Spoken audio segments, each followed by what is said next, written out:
Hello and welcome to Meet the Manager. My name is Joe. Our regular catch up with the best advice from some of the community's most notable FPL managers continues. Yes, we focus on those with an incredible rank history, but we're adding to that by including managers with an interesting story to tell. We'll also focus on managers offering a unique insight into the game. My name is Joe, and today I'm joined by, once again, Greyhead, who, like us at Meet the Manager, is focusing on some of the best managers in the game through his Great and the Good League, which is on Fantasy Football Scout. Do search for that. Greyhead, welcome. How are you? Very well. Absolutely delighted to be back on talking to you, Joe. We're in the midst of my free hit during a Gameweek 22, so it's I think we're at half time. I think it's fair to say, yes, in terms of judging how successful it's been. So yes, hoping for better. It's good to timestamp this. It definitely. Yeah. We're looking ahead to Gameweek 23. We're in the middle of Gameweek 22. This series is designed really for people to look at whenever they want, really, years to come, or just because we're getting the insight from the best. So what we're doing with this time is a little different. We've got you in here because this is a sort of season so far recap. We're taking advantage of this period in the quite crazy COVID impacted winter of the 21-22 season to have a look at some of your top managers in the great and the good, and some of those that we focus in Meet the Manager, which includes yourself. And how they've been doing over the season so far, to see if we can really learn anything. So we'll sort of start with your research, and then I'll do a little bit at the end about just a recap on some of the Meet the Manager managers so far. What I'll do is I'll put the list of your Great and the Good League as it stands so far, and this shows that as Fabio Borgia, FPL General, are the ones in and around the top 10,000. And Mark Southern's bringing up the rear, with the inventor of Fantasy Football Scouts, but I'm sure he won't be there for long. Les, who was unfortunately one of the many victims of being hacked, unfortunately. So we've got his score of what it should be prior to that hack. And then myself, Jeff, and Yavuz in and around the top 100k. So that's who we are. So yes, we've got a few. You've got a few stats and things. What do you want to start with then? I think what I'd probably like to do is, because I think that the season itself has kind of been broken down into a few stages, if you like. So one of the reasons that I do the league or track these managers, and as you were saying, some are good, some are very good managers, but I think most of all I kind of track these managers because they're kind of very engaged in the actual, obviously in FPL. So and also a lot of them have kind of good stories to tell and different styles. So personally, I find it useful just to kind of check in and see how they get on, and then also look back as well, because I think just by looking at how they've kind of performed over the season, you can learn some lessons. And I'm a great believer that you can learn you can learn from anyone, I think, in my mind, in terms of the managers available. So these are some of the ones that I track. But what I've done is it's just kind of almost done a half-time report on these managers to get a sense of what's happened so far. And the way I kind of generally would say the season has gone to date was that it's kind of gone into kind of 4-5-ish kind of stages, if you like. So we started off where template was king, and I'll come on to that in a minute. Then we had lots of noise about the awful word freemium came to know, which is also about Lukaku, Ronaldo and Salah, and the kind of promise around that. Then there was very much a switch to, big at the back actually became a reality. And then obviously more recently, we are in the times where it's COVID chaos. So literally just trying to work out week from week, what is going to happen, how we're going to react, and how we do it. So using those 4 stages, I've kind of picked out some data. So, I mean, all seasons have stories within a story, but this season especially, I think this has been a season of many seasons, and for a manager like me who's quite patient, the COVID chaos element of the season is an absolute horror show. because you can't plan, you can't. It's really difficult to look ahead and get those target players in, because you just got to react quickly from week to week. And if you've got family and kids, and it's just really hard work. But the strength in the template is much better for managers like me. But however, some other managers, more risk takers, might be able to adjust more to those COVID cusps. So I guess there's some of the narratives we're looking at. Do you want to? I've got a slide here. It says template start. So I'll put that up, and then you can explain what we're looking at here. So yeah. Yeah. No. So I think last time we spoke, I think it's fair to say that all these managers are, they've got a good rank. I think the lowest is about 150k. But as you rightly mentioned, I think there's at least half of them in the top 50, top 60 at the moment. So they've all done well. And we were talking about, why is that the case? Why have they all done so well? And I think looking back at those different phases, the different narrative of the story, that first narrative was very much around the template and how strong it was. So, and I want to just kind of look back and say, well, no, did the data support that, or is it actually a fallacy? So, but when you look at this, what I've got here is effectively pulling data from our friend Ragaboli on live FPL. He obviously does a template, almost like percentage, if you like, based on how similar squads are to the top 10k, and then I looked at the ranking when it came to game week 4. So almost like, depending on how template team, how well they did, and then very simple kind of color coding. So green is obviously very much aligned to the template. And I think this kind of highlights that at the start it was such a strong template, and it worked, and everyone did very well as a result. When I look back at the squad there, everyone had Salah, everyone had Bruno, everyone had Trent, everyone had Antonio, and then you had the people we probably don't have in our squads now, people like Luke Shaw and Simicast, for example. But it was just a very solid core, and it like I say, it worked. It proved successful. So someone like Tom Stevenson, who was very close to that template, did very well as a result. So yeah, I mean, that just shows. I mean, I speak for myself, but I know lots of managers and lots of engaged managers who follow on Twitter and Fantasy Football Scout. There was a strong start, and there was a feeling of optimism about so many of us. Were like, wow, I'm in the top 100k in the first 2 or 3 weeks. This is it. This is the one. I'm going to win it.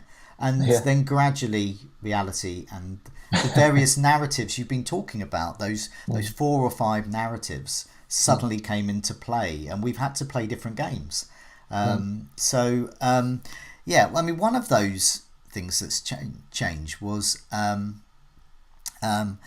looking at wildcards. So I've got a slide here, so Wildcard Impact as well. So I've got a minus next to my name here. So with trepidation, I'll put it up. So Wildcard Impact. No, I thought this one was quite interesting because it kind of talks about the timing of the wildcard and how to use the wildcard. And when I think back to how I've used a wildcard in the past, I kind of associate it more. Does my team look pretty awful? Therefore, I need to wildcard. Whereas I think over time, what I've looked at is actually, can you be slightly more thoughtful in terms of actually kind of planning when your wildcard is gonna take place to sync in with fixture swings in the season that lies. So I really want to just kind of take a look at when the various managers in this league kind of time their fixed at that time their wildcard. What impact that had over a kind of 5-week period. So just from before the rank before they play their wildcard to 5 weeks later, and there's just trying to understand what's happening around that time. Can we actually learn anything in terms of when it should be played? And basically, what it shows is that the ones that obviously time their wild card towards that kind of game week 8, maybe even kind of game week 7 time, are the ones that actually kind of gained the most rank. Okay. And if you think about what was happening around that time, that was a time that we saw the switch to Chelsea's much more promising fixtures.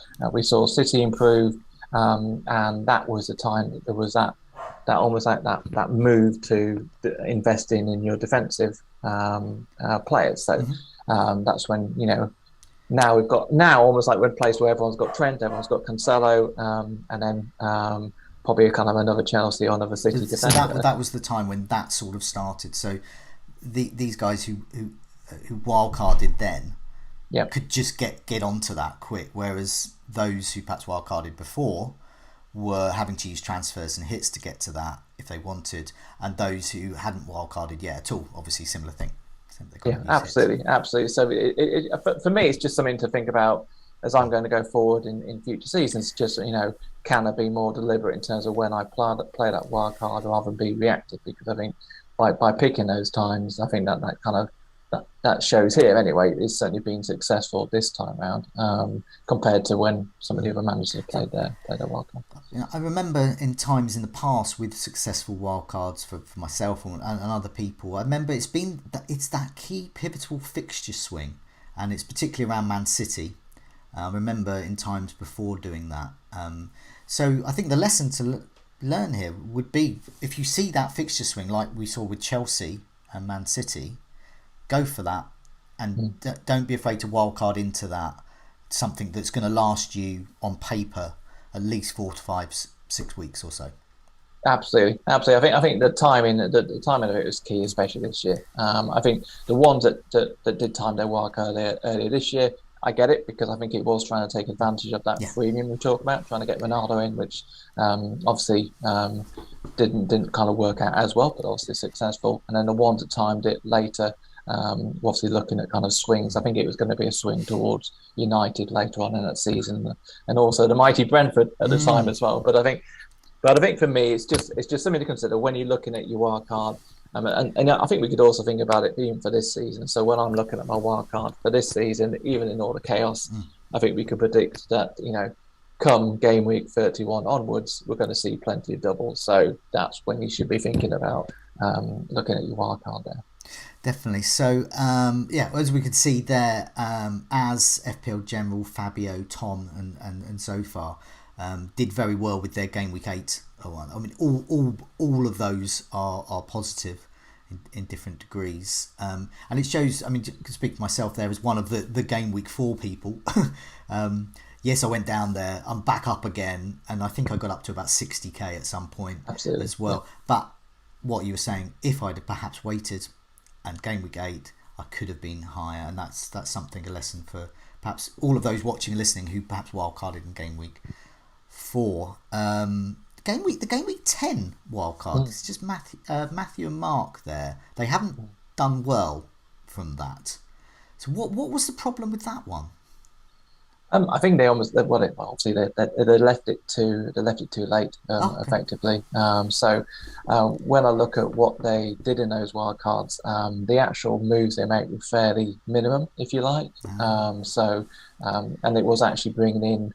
It was actually at the time it's a kind of jump on the form of Chilwell, because obviously Chilwell was looking explosive, and I think they were very unlucky then that Chilwell's injury came about, and also they were jumping on the Brentford swing, if you like. So I think they both tripled up on Brentford, because that was a team to seem to be, you get your Tonys, Mbemo, or however you pronounce that. I always pronounce those that wrongly, so apologies for that. But however, investing those was seen as being a kind of good strategy with the fixtures. But again, as a team, they kind of haven't quite lived up to that potential. So again, it's kind of taking advantage, trying to jump onto a fixture swing of sorts, but it just didn't really kind of pan out. Really. I guess a lesson there could be, if you see a fixture swing for a lesser team, well then just, you don't have to rearrange your team for that. You could just maybe get one of their assets in.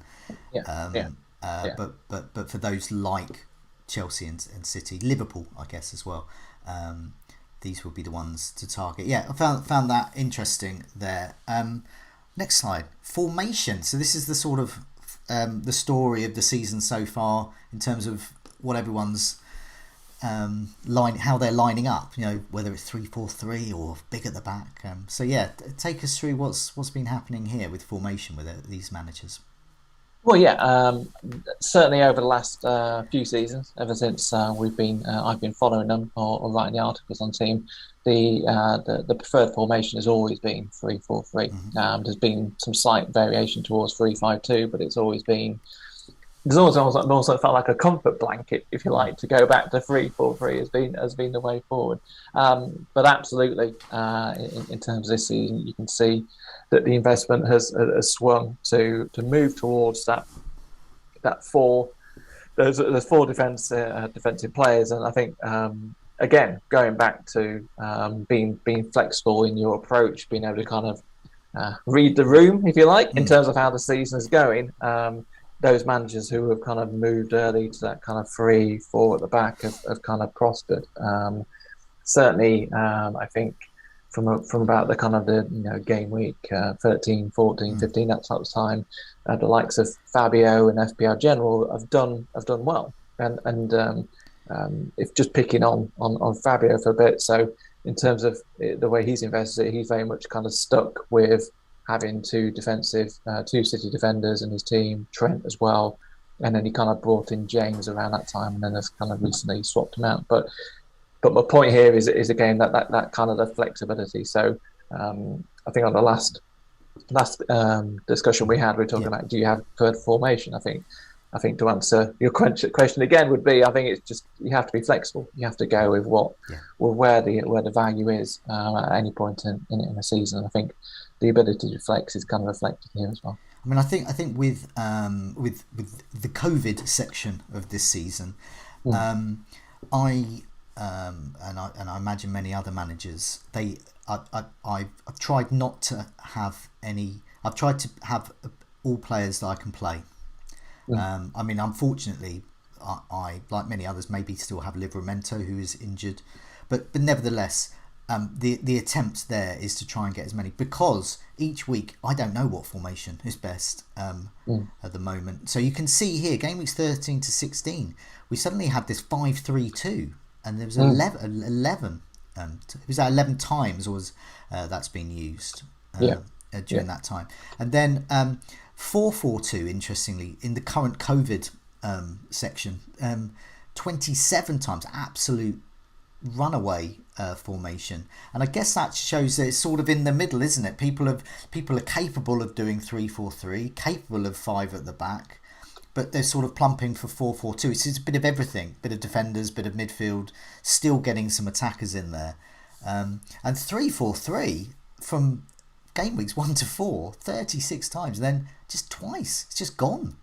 Yeah, absolutely.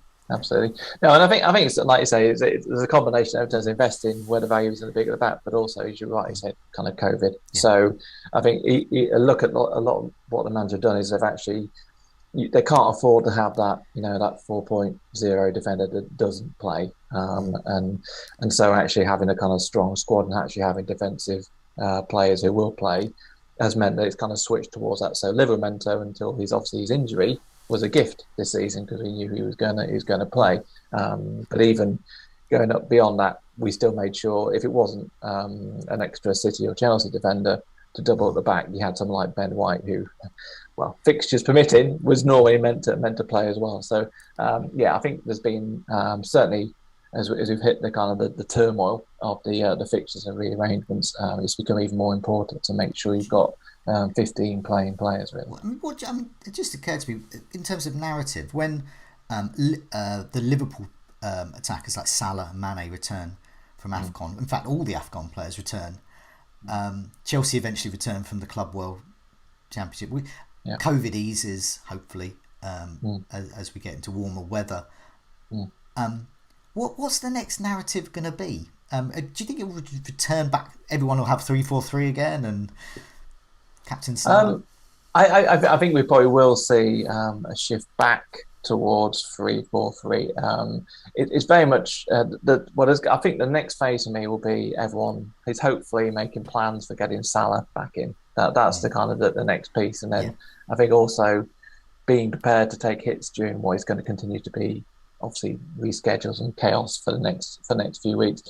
For me, it depends on what's going to happen, post game week 30, for example, because obviously that's when we're more likely to see the doubles, and hopefully there might be a bit more normality in terms of the COVID situation. So I think that's where it's going to be. That's going to be the next narrative in terms of actually how you plan for that. And then I think within that time, you'll see managers feel more comfortable to have non-playing players on their squad, and then therefore we probably will see a switch back to 3-4-3 where they feel a bit more comfortable with that normality. I mean, one thing I've been thinking, and I don't know whether the other viewers or listeners have as well, is what's burnt me and perhaps others this season has been investing in those premium strikers. Lukaku didn't live up to expectations. Ronaldo, through injury, and Manchester United, it's not sort of gelling for him and them in general. And I'm just thinking, well, I do like 2 or 3 strikers, but I am thinking of Antonio, Dennis, Calvert-Lewin, Watkins, Ings. I'm thinking of these types of players, and I'm not really thinking. So, do you think that the new 3-4-3 perhaps won't have a Kane or a Ronaldo? Yeah, I mean, again, looking at, like you said, those heavy hitters up front have not really performed. Actually, invest in some of those mid-price and even kind of lower budget options, because I still think Broha is a very good option. He's only 5.1. He's fine if he doesn't play every week. He'll come on and do something every now and again. So I'm a big fan of him. Obviously, you've got the Watford strikers who are cheap as well. So I see the 3-4-3 being where you actually look at the more mid-price kind of cheaper strikers and then look to kind of fill at your midfield where all the money's where all the value is right now anyway. So we mentioned captaincy, we mentioned Mo Salah there. So that's really been the captaincy story of the season. Our reliance on Mohamed Salah has been amazing as a captain option. When he's gone, some people can do well. Those who captained Fernandes this week, and some less well. Those who captained, say, a Ronaldo. So we're sort of flailing without him as managers. But let's have a look. I've got next slide of captaincy here. So yeah, what's the story? I mean, Mo Salah is huge there, but yeah, what's the general story really for the captaincy for us all? Yeah, it's all about Mo, I'm afraid. And so Mo is dominated, but and again, I think what's interesting here is that again that's suited people whereby they have a set captain each week, and then they can use there, and then the captaincy isn't really as much as kind of a swing factor, if you like, in terms of their rank. But what has been interesting as you look at, again, obviously, first of all, captaincy is a big factor in terms of how well the managers performed. I've ranked the names basically the managers basically are according to where they were ranked in game week 20. So again, it's kind of half-time report. So again, it shows captaincy is a big deal. But what is interesting here is again your style as a manager. So depending on how comfortable you feel with taking risks, because I think there have been opportunities during the season to kind of bet against Mo. Obviously, certainly now when he's not around. When we look at some of these managers, Magnus is a big one to kind of bet against the trend. But I should say he doesn't do it every week. I mean, he's captain Mo the majority, but he's one of the unfortunate souls who went for Havertz, back in was it game week 9, I think it was, where he did that. But also, I guess he's done it just this week past. So he was one that bet against Ronaldo and decided to go with Bruno. So that's kind of paid off. So again, I think the lesson here is. Know yourself, know what you're comfortable in terms of risk. It can, but also be prepared to take the highs and lows. So again, there's the example there of Magnus has taken a low in terms of Havertz, but has been rewarded recently in terms of the high as well. So I think that's being comfortable with risk and knowing what kind of manager you are is a key thing I'd pick up. Yeah, I mean that's. I mean, for those that like the security of a familiar face like Salah, it's been good. But yeah, you're right. For those that like to gamble on a manager, the Havertz one, I think that's really stung. I think that's going to really impact managers for years to come. They'll still remember. Oh yeah, I was badly burnt there, and it might put some off. But then you mentioned that as Captain Foden in game week 20, and Antonio in game week 6, so he took some risks there, went against the template there, and really paid off. So it can work. Exactly. And again, it's a similar point. It goes back to how comfortable you are. I mean, as with all these things, when it comes to captaincy, you've got to pick your week, as it were. So I think it's picking your week, and then also just being able to kind of, shake it off. So going back to your point, are you someone that's going to be affected by the Havertz horror for the rest of the season and going forward? Are you someone who's going to feel kind of comfortable knowing that it didn't come off this time, but you can have another go in a few weeks when the moment arises? I've got another slide here. It says squad depth and bench strength. So yeah, what's the story of these managers so far this season in terms of their squad depth and their bench strength? Yeah, so this goes back to the point you were making around COVID and around the number of cancellations and changes that we've had, or last minute changes we've had to kind of adapt to, certainly during the latter part of the season. But I think one point here was that what's interesting here is that even before we hit, obviously, the chaos that exists at the moment, there was some rotation kind of building up from kind of game week 8 onwards. So I think what's interesting here is, again, that the ability of managers to kind of flex and adapt their style. So again, the likes of Fabio here have actually kind of invested more in their squad and more in their bench to make sure that they've always got their cover. We're seeing more of these managers actually now got 2 playing keepers. So we kind of used to have that trend a couple of years ago where everyone had 2 4.5 and you rotated, etc. But we seem to have shifted away from that at the start of this season, where you just kind of picked your one keeper, which is normally Sanchez at the time, and you kind of went, right, I'm gonna ride it out. Whereas because of what's happened with all the rotation and the chaos, I think that the managers who have been able to invest in their squad and get that strength have actually been kind of rewarded and done better. So I think that's the kind of the key thing from there, recognizing the chaos is coming and recognizing that you need to invest in your bench as a result. So yeah, looking at this table here in terms of auto subs, so the number of substitutes that came in through rotation or injury or COVID, it was looking like game weeks 5 to 8 and 13 to 16 seemed to be, there was a lot of that. But it seems to have game weeks 17 to 20 sort of evened down. Not that many have been used. So what does that indicate? Because I would have thought in that period it would have been a huge amount of bench points coming in. It's more a reflection we didn't have enough players, to be honest. So it was that bad. We didn't even have the subs to call on when it came to that point. So I see. I just wanted to clarify that because it goes against what you would think. But yes, you're right. Thinking of my own team, they just haven't had the numbers. No, I mean more. I mean, during that period we saw teams with just nine players getting out, as it were. So. That was what kind of impacted there. So it was that period up to that bit where there was the most kind of call on the bench, as it were. But I mean, like I say, even at the start of the season, there was a lot more need to call to your bench. So as I remember using you as an example, don't I? Up to game week 12, even that first 12 weeks, you had 8 auto subs during that period.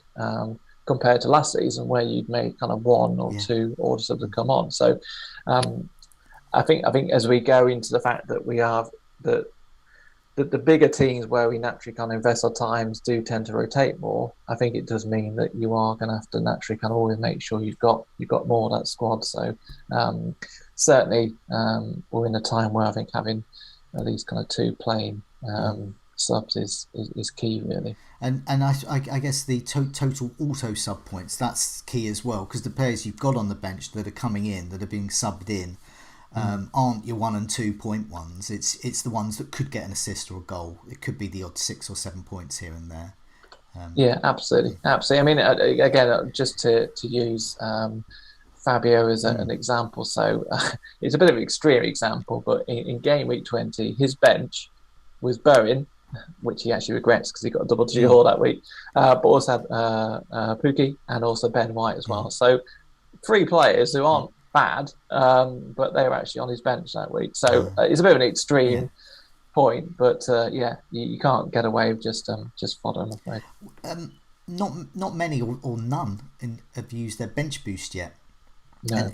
So I imagine that's going to be another sort of narrative in the season to come, how the bench boost is constructed, because we've all, as managers this season, learnt a bit more about our benches. We've seen a bit more of our benches. We think, I didn't realise Diop was there, and so on. Okay. Let's have a look at transfer hits. So I know what hits are. I know what transfers are. What's transfer hits? I'll put a slide up and you can tell us all.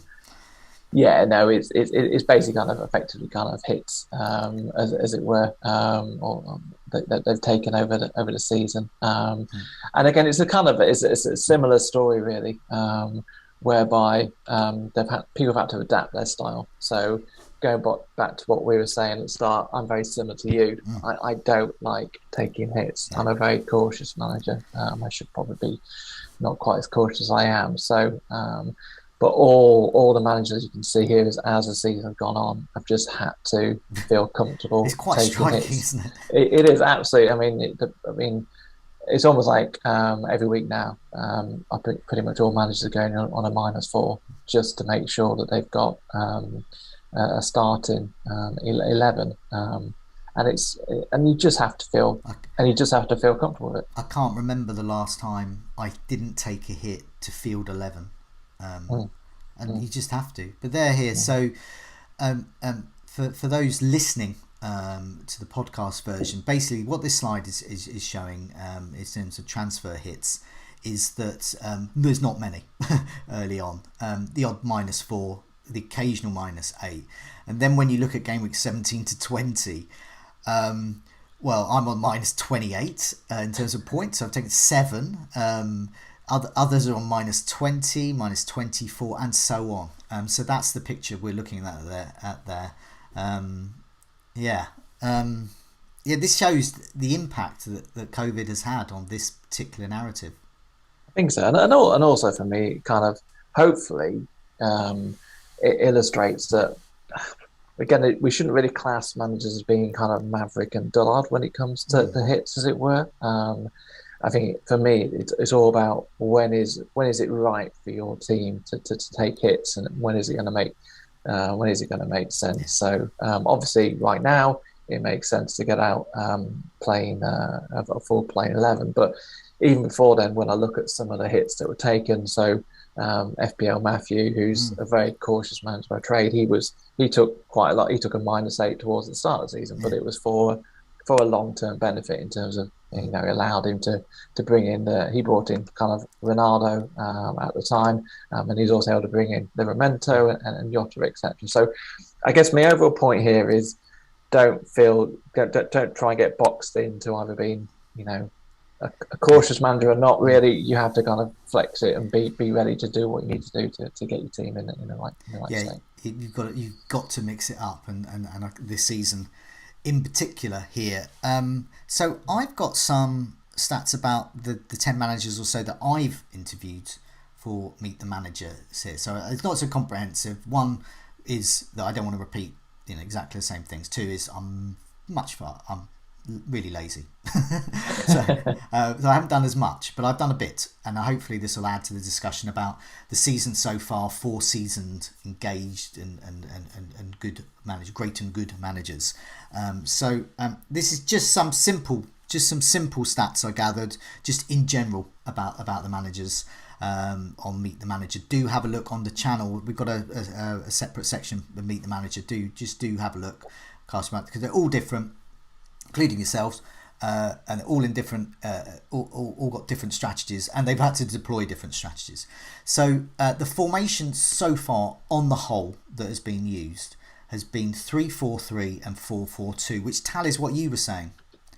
The 3-4-3 everyone went for, and then everyone moved to more big at the back, and I think more the seasoned engaged managers have sort of gone for the middle. They're sort of neither one nor the other. I'm not prepared to have 5 at the back. I'm not prepared to lose all my strikers, so 4-4-2 sort of a happy medium. But 4-5-1 has been the best amongst all of the managers. I found out, I looked at their average average scores for each of those formations, and the one that came out the most is 4-5-1, and then 3-5-2. And the common theme there is something that I thought at the beginning of the season, I think we all thought, invest in your midfield, because they're the ones, and that is proving the case still. So there's still something is the same this season, which is good. This is the very similar bit. Captain Salah, pretty similar to your findings here. Handed the armband 14 times on average by each of the managers I've interviewed so far, and the average captains they used was around 5, which is very similar, really. Stick with Salah, occasionally move off.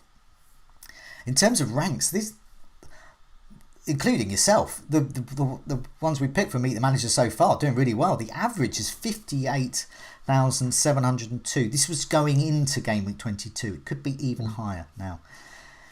So that proves that they're all doing really well if the average is that. So some very strong ones there. And the highest going into Gameweek 22 is Vanya. And those who've watched his one, Vanya is a former professional footballer, still plays semi-pro in Ukraine.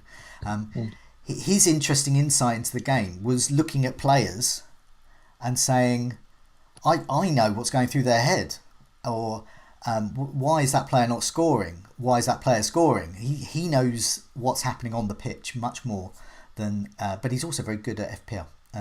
So he is now, I wanted to focus a little bit on him because he's now up to 256. And so he could win it. You never know. So this is his team Gameweek 22 so far. I saw this and I thought, wow, because I thought that at the time when I was interviewing him, I thought, you know your stuff with FPL, but he's on 73 points, and yeah, obviously there's those sliding door moments. This week, what is the sliding door moment for Gameweek 22? Fernandes.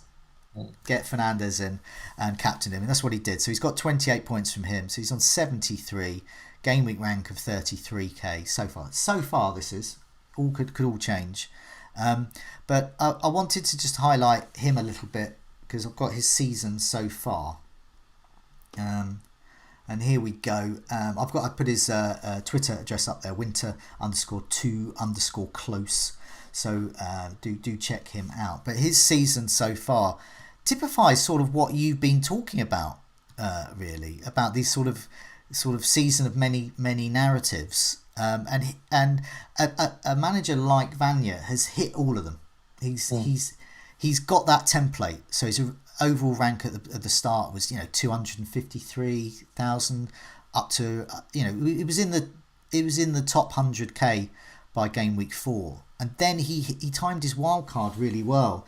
I mean, just initially, he got an initial 23 point return. So it was 77 points he got from his game week 5 wildcard. Wow, the average that week was 55. So he immediately, bang, got a return.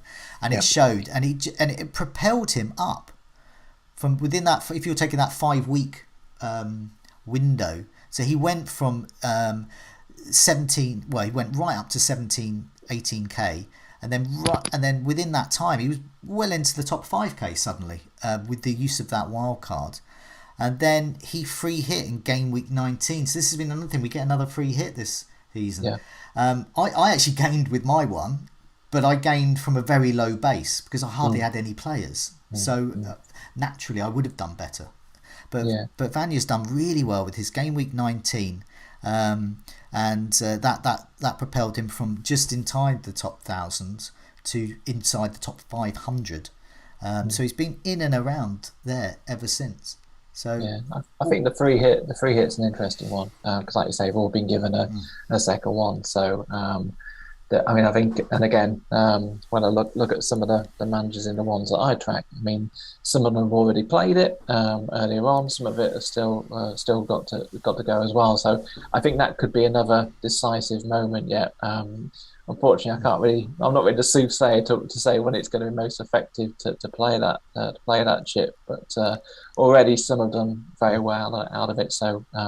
I think Magnus played it a couple of weeks ago. He did very well, for example. So so I think again that could be quite a key one to know when to play it. So I think the brave souls who leave it towards the final straight could either do very well or maybe not quite as well as the ones now. So yeah, definitely. I mean, in my case, I was faced with a -12 or a free hit. Yeah. So I think I worked out I was about 20 points up. Yeah, but nevertheless, that was included removing Ronaldo, who scored that week, and bringing in Salah really and captaining him, who got his first 0 in 177 appearances. So despite that failure, it was still a success. But that's for my team.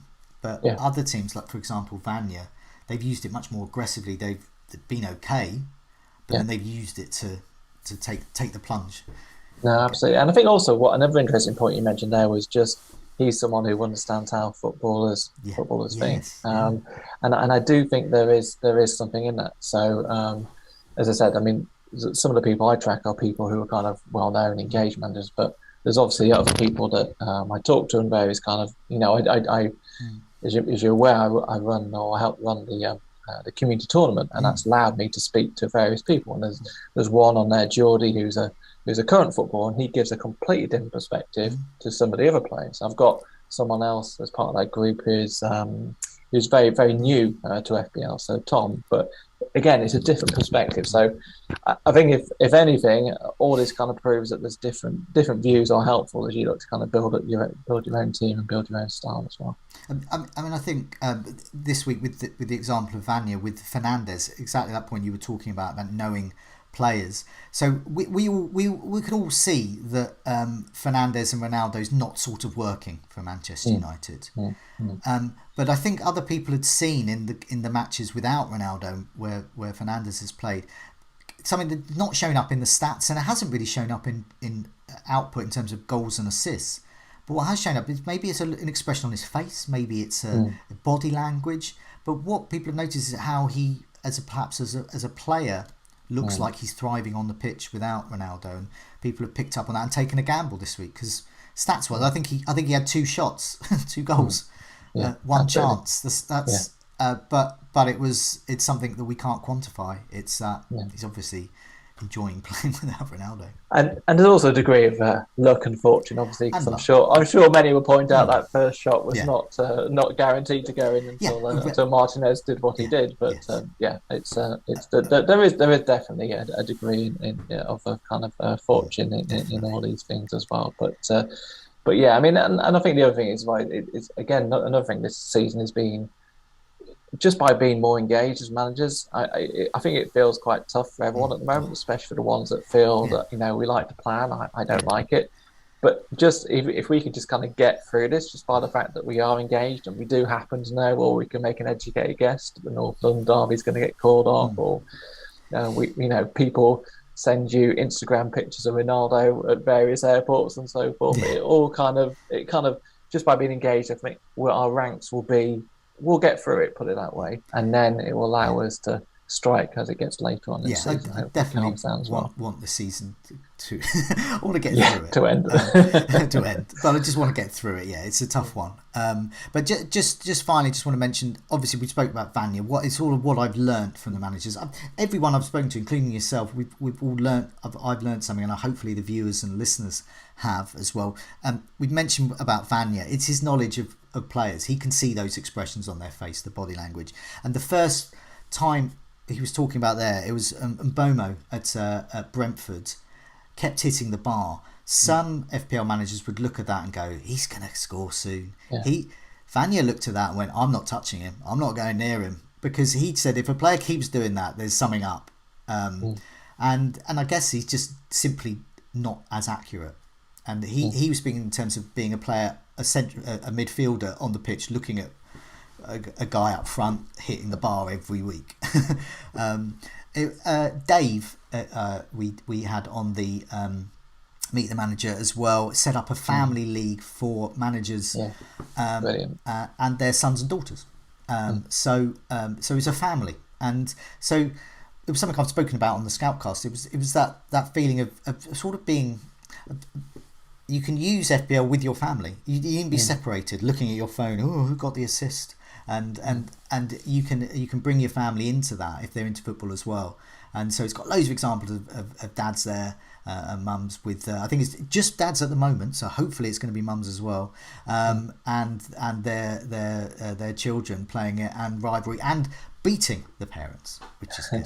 So that's good. That's brilliant. That's brilliant, because for me I saw that league and that was really, really good, because for me that kind of like, not only is it about family, but just trying to go back to the heart. This is meant to be fun. Yes, so actually, when you are getting upset about Bruno, it is actually meant to be fun in all this. So I think that's a great way. And there's been an enthusiasm with all the managers we've interviewed, including yourself, but it was Ragaboli's one which really stood out. I think people were quite taken aback about how enthusiastic he was.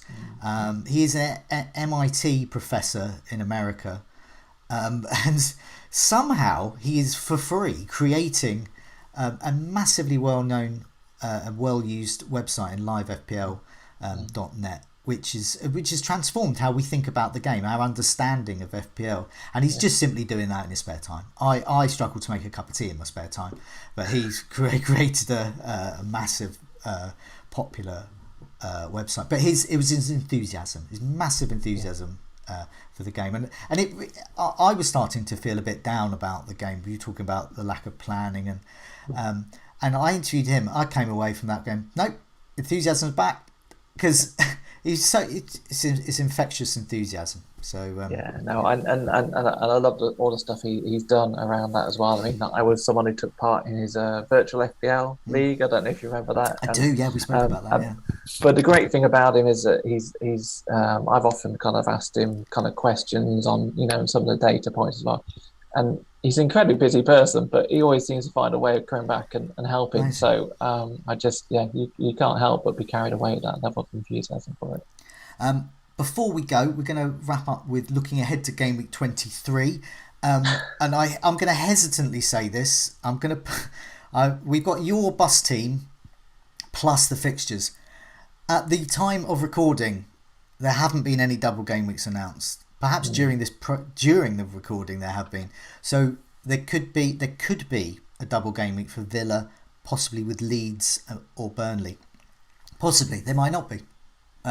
So this is as it stands, very much as it stands. That's the caveat there. So what we've got here is your bus team, and we've got the fixtures as they are. So do you want to take us through, and for the benefit of those listening to the podcast as well, take us through your team and your plans for Game Week 23?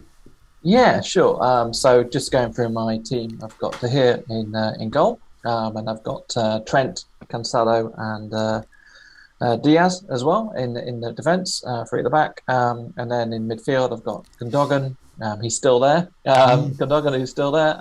Bowen, Rafinha, Saka in midfield, and then up front I've got Ronaldo, Antonio, and Broha as well. And then on the bench I've got Foster, Son, who I've still got there, Dawson, and then Livramento, who we mentioned earlier on as well.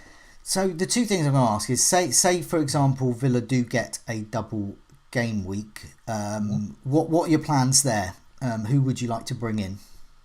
I think there's actually quite a few options that have come up on Villa now, and even without the double, they've got some good fixtures coming up. So I do like the looks of Luca Digna in terms of as a defence. So he's someone that I could bring in quite easily for Dawson, for example. He's someone who has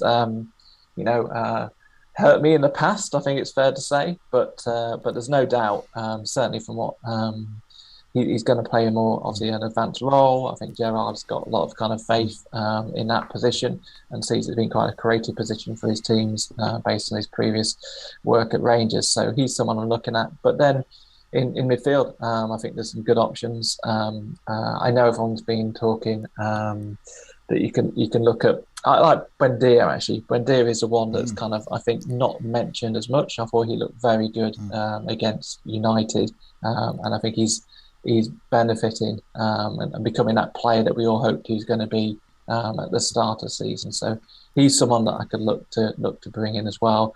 And then there's my old friend Watkins, talking of hitting the woodwork quite a lot. So he's someone else that I'm thinking of as well. But I think generally, in terms of this week, I'm actually trying to think about next week. Yeah. So a lot of my plan is Salah. Oh, anticipate my next question. Okay. Yeah. What's your Salah plan? So there's basically two routes to it as I see it. So and a lot of it depends on Ronaldo. So he's one that I can do. I can effectively move him down to someone like Watkins or someone else, and then obviously look to upgrade one of the midfielders fairly easily to Salah. So that's one route. The other route is Son. So I could make Son into Salah and again kind of downgrade somewhere else in midfield. Again, without not too much, I can move Gundogan or Saka down to some of those Villa midfielders. So there's two routes, and I'm almost thinking more about that to be honest than this week. I see this week as being one just to get through. I'll probably get.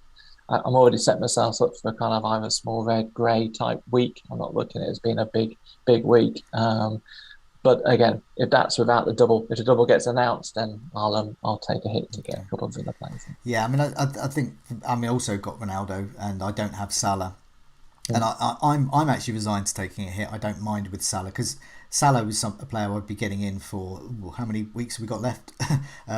Pretty much half the season. So he's going to repay me that -4. I'm sure of it. And I can't see myself removing him again. I think the season has proved how much we need him. Yeah. Ronaldo to a striker and Mo Salah downwards. And looking at Villa, Watkins, Coutinho. Buendia, great options, and Luca Dean did look the better of the two, but early days. Well, I was going to ask you your view. Ask your view on Ramsey actually in the Villa because he's obviously very cheap, but he's he looks he could be a fantastic bargain if he keeps on producing the way he is. Is he somebody looking at?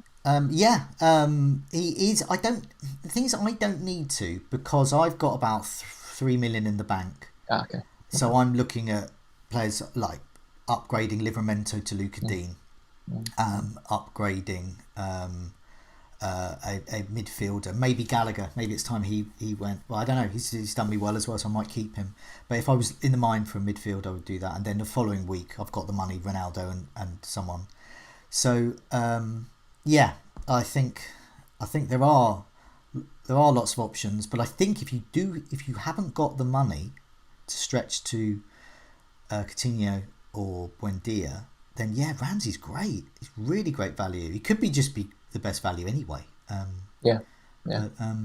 didn't realise how low a price he was. I saw him. I think he's at 4.6 now, and I think he could be just someone that could, like say, allow us to free up some funds elsewhere. I think with Villa's fixtures are so good anyway in general that as we see here, they're playing Everton without a manager. So we'll see how Everton's defence is. But I think they're just so good in general going forward. Before we go, I've got some stats. Expected goal involvement the last 4, and I've stripped out AFCON players. So that's why Salah's not in there. This is the last 4 matches they played, and this indicates perhaps some of the players that you and others might be thinking of. If you haven't got Bowen, get him in. Not too late. His expected goal involvement is the highest amongst all non-AFCON players and non-injured players, and then Lacazette is expected goal involvement very high. Proves how pivotal he is to Arsenal, but he is expensive. Then Kane, Calvert-Lewin. Now Duncan Ferguson has taken over at Everton, so there we go. Perhaps there could be resurgence there. Martinelli at Arsenal, very very cheap and a good Arsenal asset there. They have doubles, trebles, quadruples coming up soon. Yeah. Ronaldo's still there. Edouard at Crystal Palace, another good cheap striker. Sterling overlooked, still doing well. De Bruyne, another one as well. Antonio still there. Did get on assist at the weekend, and Alexander Arnold. Every week, I wish I'd captained him. Every week he does well. I'd imagine he might be a captain option coming up this week. Actually, I think against Palace. Yeah. He's going to be one of those players who's never going to leave anyone's team all season. He's just going to be. Everyone got him in, and he's going to stay there for the full duration. But there's some good players to look at. I mean, Calvert-Lewin is a really interesting one. That, like you say, new big dunk. What's he going to do to Calvert-Lewin?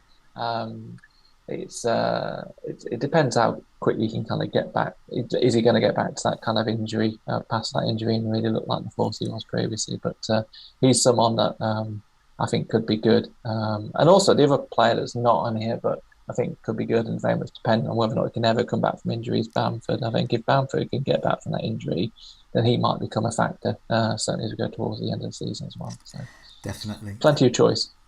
In the new look 3-4-3, which may emerge. Yes. But in the meantime, Greyhead, it's been fantastic speaking to you about this. It's been really good to get an insight into the great and the good as a sort of a hook to describe our season so far and perhaps where we may go with it, the new narratives that may emerge.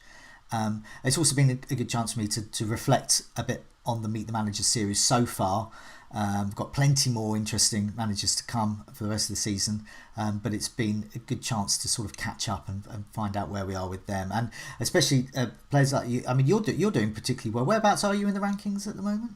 I was up to 800 before this week, so I've just slipped out the 1,000 as it stands at the moment. So, but I'm hoping, like I say, I'm on the free hits. I'm hoping I can get myself back in the top 1,000 by the end of this week, and then we'll see where we go from there. Well, I was very close to focusing on your team specifically, but then I noticed that Vanya was slightly higher, so I thought I'd go with him, and also because you're talking a lot about other managers as well. Well, he gives me someone to target, doesn't he? So that's what I always like, someone to aim for. So that would be good. But yeah, so it's been really interesting catching up with that and the season so far. But for now, Greyhead, thanks again. Good luck with Gameweek 23. Good luck with all the narratives that are to come in this season. Excellent. Thank you very much, Joe. Pleasure.